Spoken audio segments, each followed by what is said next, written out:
Please like and comment below and subscribe and share for more first-person encounters. Case number A009-1. Stop sign encounter. About 2 years ago, I had an experience which I will recount to you. I have been speaking of this more, but it took some time to reconcile. I believe it would have been early March. I am an interiorscaper, which means I take care of plants in offices and estates. At the time, I had the contract to maintain the plant material in the executive offices at Electronic Data Systems in Plano, Texas. Because I maintained the plants for the highest level employees, CO, etc., I would do my work pretty much in the middle of the night by escort of their security personnel. I had the contract to do this work for them since 1998. Once a week, I would leave my home, where I live in a country setting, and travel about 45 minutes into Plano to do this work. On this morning, it was about 2:30 a.m. I had loaded my van with my work materials and started out on a very cold and unpleasant morning.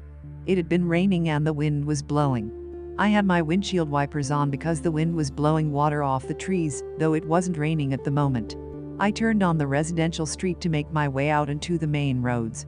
As I approached the first stop sign, my headlights illuminated a being. This is how I describe it. First, I must comment that I was immediately struck by a terrible fear. I believe my neck hairs stood on end, and I realized later that I had popped out in a complete sweat.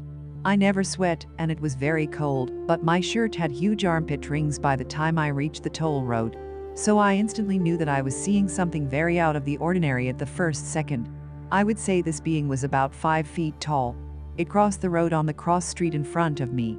I had probably 10 or so seconds as my van approached the stop sign, and I had my foot on the brake pedal already when I saw it. I was traveling slowly anyway. It was a glossy white color, and I could not discern any clothing. It was the same glossy white from its head to its feet. It did not turn its head to look at me, so I do not know what the eyes looked like. It moved in a very strange fashion. It did not seem to have any bend at any area, and shuffled rather than walked. The arms were very long, much longer than a person's, and they hung down much past where one would expect knees, and also had no bend where one would expect elbows. I believe the hands were large. The head was not very big, nothing like one sees looking up pictures of greys. There was nothing threatening in its manner, but I was terrified, nonetheless. I must say it took every ounce of courage for me to turn my head to the left in the direction it had gone when I came to a stop at the stop sign. I saw nothing there, and I floored it and got the hell out of there. Nothing strange or unusual happened on the rest of the trip, although I was really scared. And nothing has happened in all the time since then.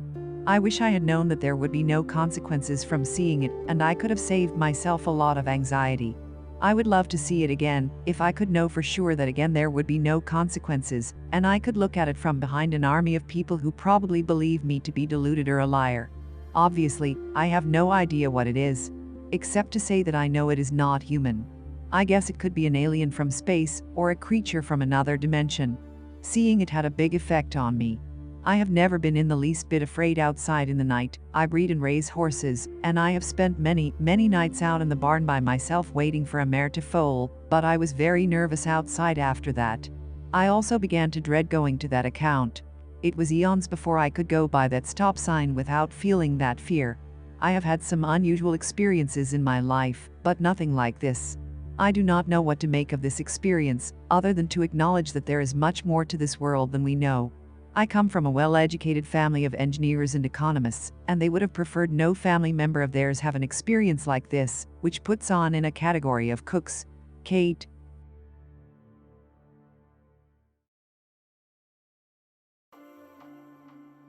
Case number A009-2. Her gray alien statues. I thought I would share my own story. This did not personally happen to me, for all I know it could be totally made up. But it was so crazy it just might be real. Back in mid-2011, I was working a temporary job as a data collector at White Sands Missile Range in New Mexico. I am a former military service member, and my qualifications landed me the job. Anyway, my job was fairly simple. I would document technical data on new communications equipment being field tested by the Army's Operational Test Command, OTC. One of the technicians that worked with me was also a field technician for Dirk Verdish. We would work long hours alongside the OTC staff and became good friends. Working long hours out in the middle of nowhere, storytelling became a good way to kill time. One particular occasion he shared a very strange story. He recounted working with the satellite provider out of Deming, New Mexico, a small town west of El Paso, Texas. One day, a call came in about a service installation within his area of responsibility. He was assigned a partner, and they both drove out to the property to install the service. The property was a ranch house in the outskirts of the Luna County line, a good driving distance from Deming, New Mexico. When they arrived at the property, they called the owner to inform her that they were at the entrance to her gate. A few minutes later, the owner, an older woman in her 70s or 80s, drove up to open the gate for them. They introduced themselves and proceeded to follow her back to her home. Along the way, he said, he noticed a lot of strange sculptures lining the dirt road. The sculptures were made of sheet metal, aluminum and wood. He said they looked like huge wind chimes, windmills, and other odd forms. What struck him was the size and complexity. Upon arriving to the house, they got to work. Everything seemed normal about the property aside from the sculptures. After an hour or two of working out in the hot New Mexican heat, he and his partner took a break. The old woman came outside and gave them some water and was very friendly. The old woman was very excited about her new service. She told the men her husband had passed away a few years back and she could use the entertainment since she lived by herself. After installing the dish on the roof, the techs asked permission to enter the house to set up the receiver and run the wires. The old woman was a bit hesitant but agreed to let them in the house. Once inside the home, my friend said both of them became startled. Inside the home were dozens of concrete alien statues. Yes, aliens, greys to be exact. They were lifelike, had limbs, fingers, eyes, mouths. He could see wrinkles, scars, too precise to be molds or copies. They were everywhere, in the hallway, in the kitchen. No two were the same. They were different sizes, some taller than others. There was no reason or rhyme to them. Some were staring at the wall. Some were in the way. Just strange. He remembered thinking, who the hell put all these statues here? Surely, the old woman couldn't have done that. Nonetheless, the men got to work and decided to keep their thoughts to themselves. A short time later, the woman broke the ice by talking about the concrete statues. She stated her husband was an engineer with U.S. Air Force in Roswell, New Mexico. In mid-1947, an alien craft crashed at a ranch there.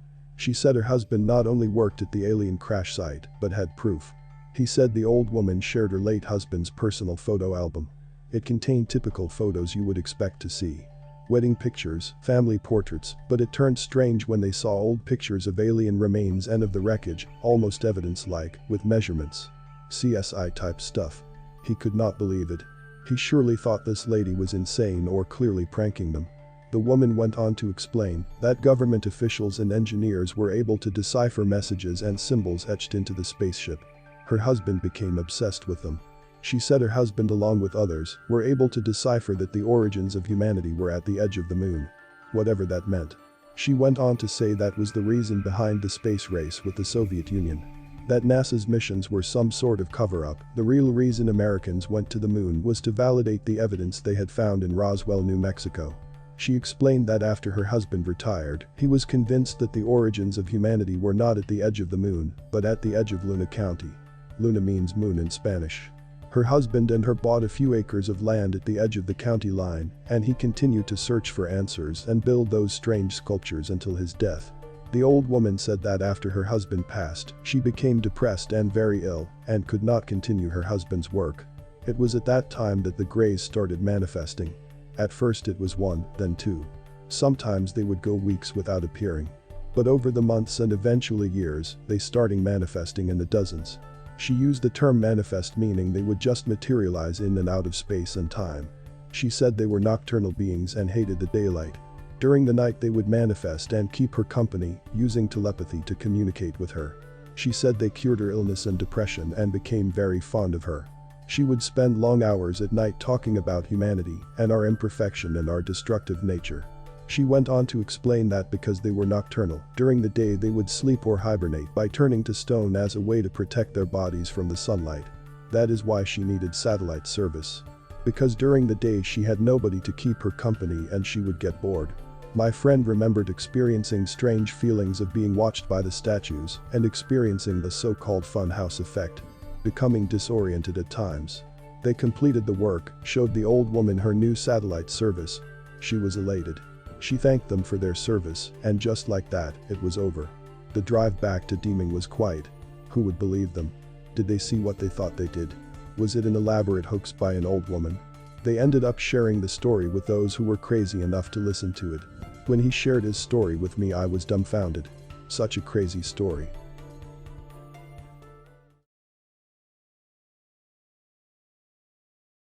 Case number A009-3.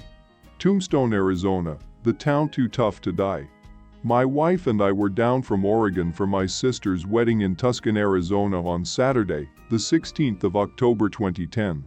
Sunday the 17th we drove out to Tombstone, where they just by chance for us were having Eldorado days, which was a lot of fun.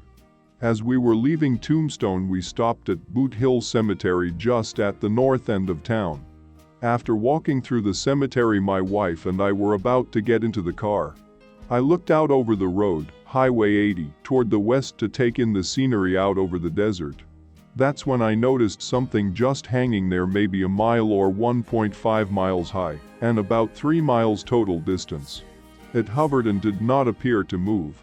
It was a little difficult to see with the sun facing me at about 2 o'clock, with the object to the left at 9 or 10 o'clock. At first I considered it could be a hot air balloon, but I quickly ruled that out.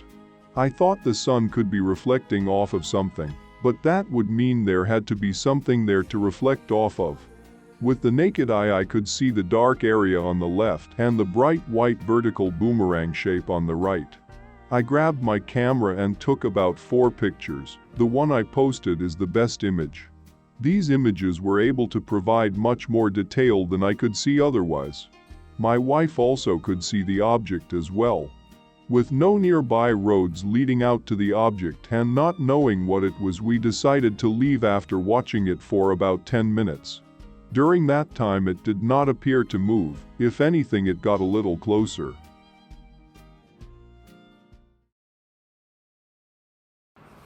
This is Lon Strickler. If you like this program, it would help us if you would give it a thumbs up. Then subscribe and click the bell icon so you get notification when we upload new first-person encounters.